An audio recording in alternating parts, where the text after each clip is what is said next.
Hello friends, જલપાની રસોઈમાં આપનું સ્વાગત છે। ચોમાસાની સિઝનમાં ગરમ ગરમ ખાવાની ખૂબ જ મજા આવે તેવા ચીઝી બ્રેડ પકોડા બનાવવાની છું।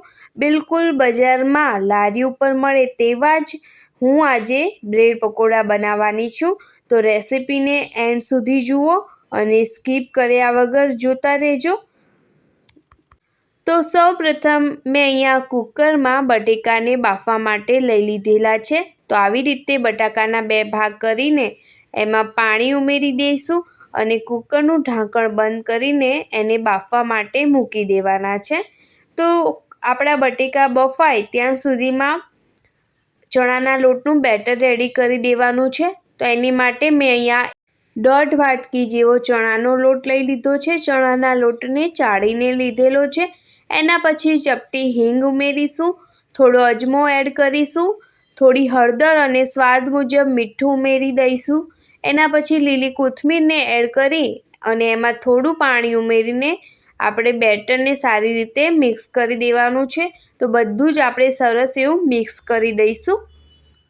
તો બેટરમાં તમે ચપટી હિંગ અને અજમો નાખશો તો પાચનમાં ઇઝી રહેશે અને ટેસ્ટમાં પણ ખૂબ જ સરસ લાગે છે। તો હવે બેટરને આપણે ઢાંકીને મૂકી દેવાનું છે। તો અહીંયા બટેકા પણ આપણા બફાઈ ગયા છે। તો છાલ ઉતારીને મેં આવી રીતે એને મેશ કરી દીધેલા છે। તો થોડું ઠંડુ થાય એના પછી આપણે મસાલો કરવાનો છે। તો હવે સમારેલું લીલું મરચુંને એડ કરી દઈશું। એના પછી ઝીણા સમારેલા ટામેટાં, ઝીણી સમારેલી ડુંગળીને એડ કરી દેવાની છે।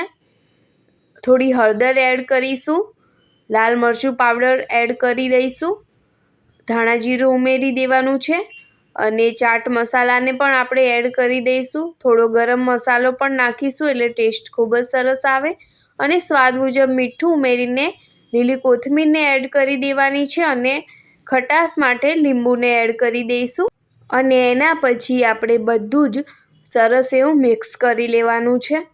તો તમે મસાલામાં લીલા મરચાંની અને આદુની પેસ્ટ કરીને પણ ઉમેરી શકો છો। મેં આદુ અહીંયા નથી યુઝ કર્યું। તો આપણો મસાલો પણ રેડી થઈ ગયો છે। હવે એના પછી મેં અહીંયા આ પ્રકારની જે બ્રેડ આવે છે એ લીધેલી છે। તો કિનારી જે કાપીને બ્રેડ આવે છે રેડીમેડ એ લીધેલી છે। તમે કિનારીવાળી જે આવે છે એ પણ લઈ શકો છો। હવે એના ઉપર આપણે જે મસાલો રેડી કરીને રાખેલો છે એને આપણે એની ઉપર લગાવી દેવાનો છે। તો બધી જ બાજુ સરસ એવો આપણો મસાલો લગાવી દઈશું એટલે બધી જ બાજુ ખાવામાં એનો ટેસ્ટ આવે એવી રીતે બધી જ સાઈડ આપણે મસાલો લગાવવાનો।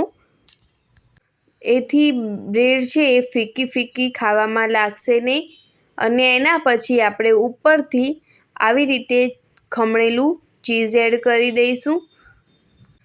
તો તમે ચીઝ જો ના નાખવું હોય તો તમે ચીઝને સ્કીપ કરી શકો છો।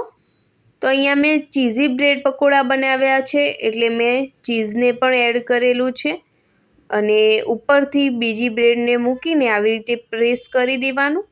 તો આપણા પકોડા તળવા માટે તૈયાર થઈ ગયા છે। તો એવી રીતે જ બીજી બ્રેડ ઉપર મસાલો આવી રીતે લગાવી દેવાનો છે અને ચીઝ પણ આવી રીતે ઉપરથી આપણે લગાવીને બધા જ પકોડા રેડી કરી દેવાના છે।